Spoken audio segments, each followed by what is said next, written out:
नमस्कार दोस्तों, मैं विनय दुबे मुंबई से।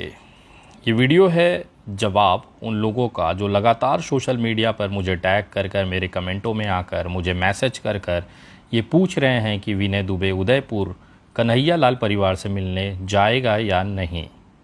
क्यों नहीं जाएगा? एक हत्या हुई जिसका पूरा देश निषेध करता है, निंदा करता है। हमने देखा है इसी भारत के अंदर अगर कोई हिंदू भाई किसी मुस्लिम की हत्या कर देता है तो उसे कंधे पर बिठाकर ऐसे शान से बाहर निकाला जाता है जैसे उसने बहुत बड़ा तोप मार लिया है। मैंने देखा है कि उसके लिए जयकारा लगाया जाता है, रैली निकाली जाती है, बहुत से मंच लगाकर उसे सम्मानित किया जाता है। उसका काम क्या था कि एक मुसलमान की हत्या कर दी। लेकिन ठीक उसके उलट ये वही भारत है जहाँ पर कन्हैया के आरोपियों के समर्थन में एक मुसलमान विनय दुबे को नहीं दिखा। ये खूबसूरती है मेरे देश की कि यहाँ पे नफ़रत पालने वाले कुछ चुनिंदा लोग हैं जिन्हें ये हिंदू मुस्लिम भाईचारा नहीं समझ में आ रहा है, ये सेकुलर भारत नहीं समझ में आ रहा है। पता नहीं क्या जहर राजनीतिक दल ने इनके दिमागों में डाला है जिसका खामियाजा ये मिल रहा है कि समाज में बेगुनाह इंसान मारे जा रहे हैं।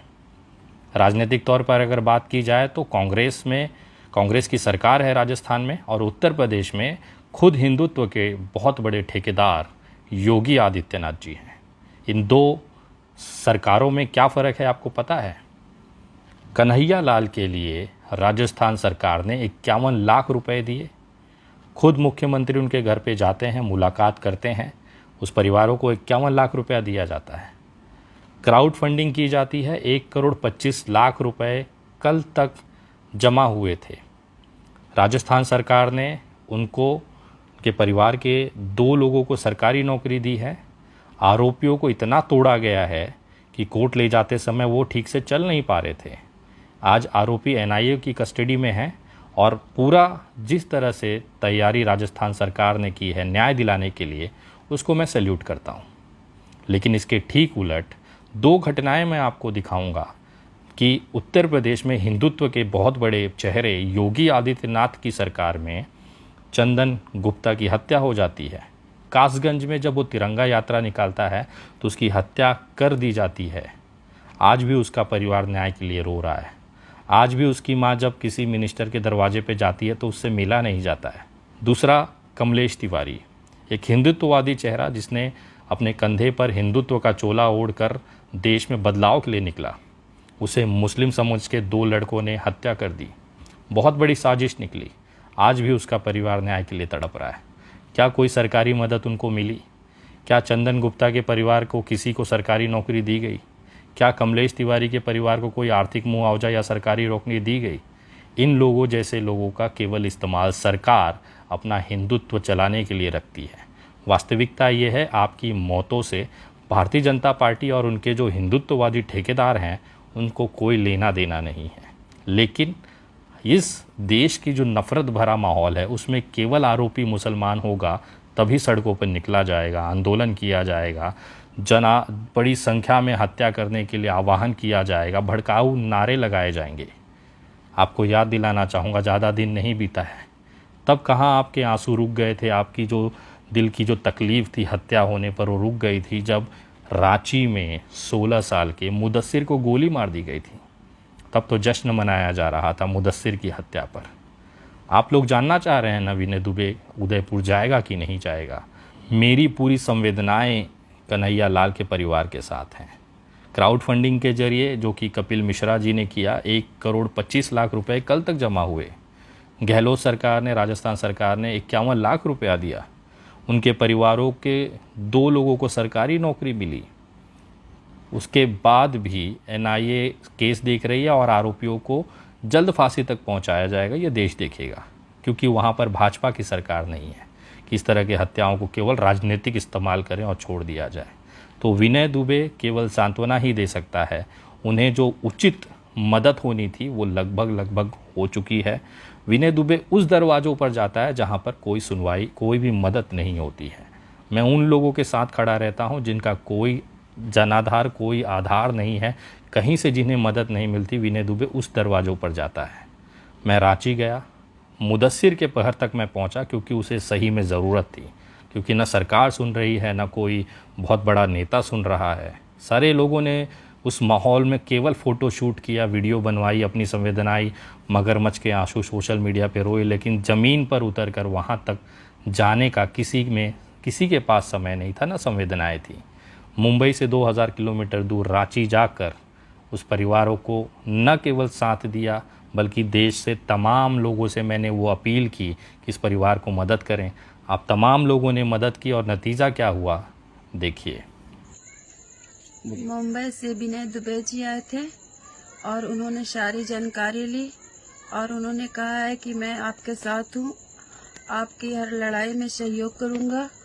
और उन्होंने पैसों से भी कुछ मदद की है और उन्होंने कहा है कि मैं हर हाल में आपके साथ हूँ और उसके लिए बहुत बहुत शुक्रिया।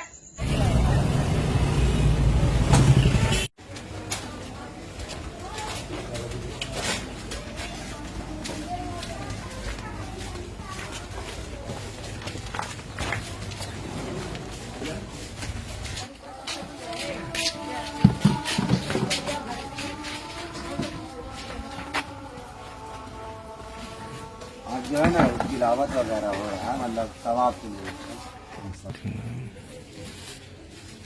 और वो भी वाला भी निकलना है।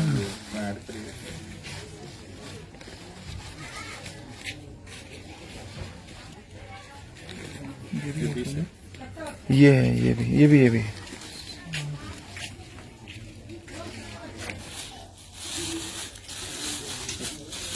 हाँ पिताजी कानूनी लड़ाई के लिए हमारी तरफ से आपको और आगे भी जो भी जरूरत होगी तो आप अपना अकाउंट नंबर मुझे दे देंगे। उस समय था नहीं है, अभी आपका कुछ अगर लगेगा कानूनी लड़ाई में जरूरत कम पड़ रही तो हम लोग वो आगे करेंगे ताकि आपको सीधा मदद। हाँ जैसा लगेगा वैसा वो ले लेगा सारा केस हो जाएगा। बोले सर बात कर लेंगे। एक और थोड़ा सा जमा हुआ था हमारी तरफ से, और बाकी भी आपको लगेगा जो भी बताइए। बता अभी तक कोई एफआरआई दर्ज नहीं हुई है। हम लोगों ने थाना पे करने गए थे लेकिन कुछ भी नहीं हुआ। वहाँ से बहुत अरमान से, बहुत दुलार से उसको पाले पोसे थे, बहुत परेशानी झेल के पोसे थे अपने बच्चे को। वो कंप्यूटर क्लास कर रहा था, कंप्यूटर क्लास में इतना अच्छा उसका मतलब रिपुटेशन था कि उसके सर हमें फ़ोन करके बोलते थे कि तेरा बच्चा बहुत आगे जाएगा और बहुत अच्छा कंप्यूटर क्लास कर रहा है। अच्छा, पढ़ाई लिखाई में वो बहुत अच्छा था। बहुत अच्छा था, इतने अच्छे नंबर से, अव्वल नंबर से वो पास हुआ है। एकदम मेरे दिल को बहुत ज़्यादा खुशी है कि मेरा बच्चा मेरे अरमान को पूरा किया है। मगर उस अच्छाई को देखने के लिए आज मेरा बच्चा मेरे पास नहीं है।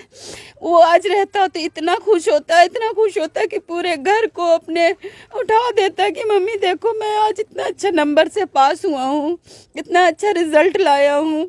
हर कुछ वो उसका बहुत अरमान था कि मम्मी मैं बहुत आगे जाऊँगा और बहुत अच्छा काम करूँगा, अपना नाम रोशन करूँगा, मम्मी पापा का नाम रोशन करूँगा। इतना अच्छा मेरा बच्चा था। वो हमेशा बोलता था मम्मी मैं आप लोग का दुख तकलीफ को अब दूर कर दूंगा, मैं बहुत अच्छा से पढ़ाई कर चुका हूँ, आगे की मैं कॉलेज एडमिशन करके और इसके साथ साथ मैं जॉब भी करूँगा। कंप्यूटर क्लास करने के बाद उसका इरादा था कि मैं सरकारी जॉब करूँ और अपने घर की परेशानी को दूर करूँ, अपने पापा का हाथ बटाऊँ। मैं निवेदन करता हूं कि अगर आपके अंदर कन्हैया लाल के लिए भावनाएं हैं, दिल तड़प रहा है, तो कृपया मुदस्सिर के लिए भी उतनी ही तड़प आपके अंदर होनी चाहिए। तभी आप मुझसे सवाल करिएगा, क्योंकि मेरा जो आत्मा है वो सेकुलरिज्म है। मैं आपकी राजनीतिक दल की महत्वाकांक्षा पूरा करने के लिए अपने इस संवेदनाओं का, इस विचारों का आहुति नहीं दे सकता। मैं हमेशा से सेकुलर रहा हूँ। हिंदू, मुस्लिम, सिख, ईसाई भाईचारों को लेकर इस देश में आगे बढ़ता रहूँगा, मेरी आखिरी सांस तक मैं रहूँगा। आप मुझे डराइए, मुझे धमकाइए, मुझे घंटा फ़र्क नहीं पड़ता। कुछ लोग कह रहे हैं कि अब उत्तर महाराष्ट्र में भी भगवा लहरा गया, भाजपा सरकार आ गई, तो मैं खुलेआम कहता हूं कि मेरा जो भी आप कर सकते हैं कर लीजिए। मैं कल भी आपकी सरकार को फाटे पे मारता था, आज भी मारता हूं और आगे भी मारता रहूँगा, क्योंकि मुझे पता है मेरे संविधान ने मुझे क्या ताकत दी है।